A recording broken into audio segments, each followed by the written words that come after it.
atheist told him, if your God doesn't let me into heaven, then he is guilty of a hate crime because I'm a good person.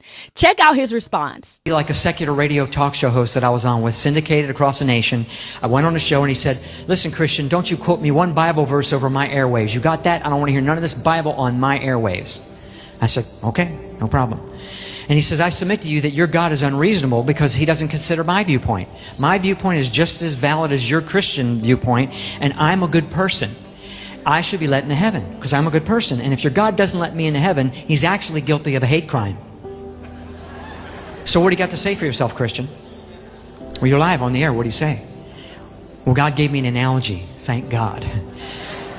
And I said, okay, you think you're a good person, you should be let in heaven. I said, say you went and found the most expensive home in the country, and you went and knocked on their door. And you said, excuse me, but I'm moving in with you because I'm a good person. What do you think the people would say? No, right? You wouldn't expect them to. You have no relationship with them. You wouldn't expect them to let you move into their home.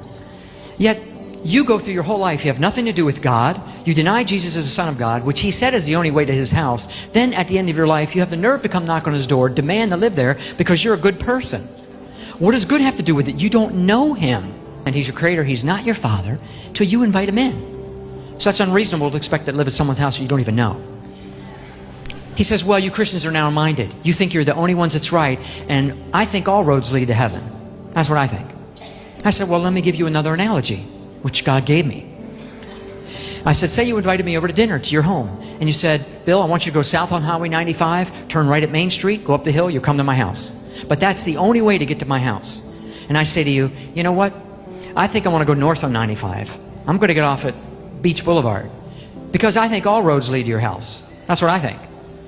Well, you're going to tell me, Bill, you're not going to get to my house. I'm trying to give you clear directions to my house. The same thing, God gives us clear directions to his house.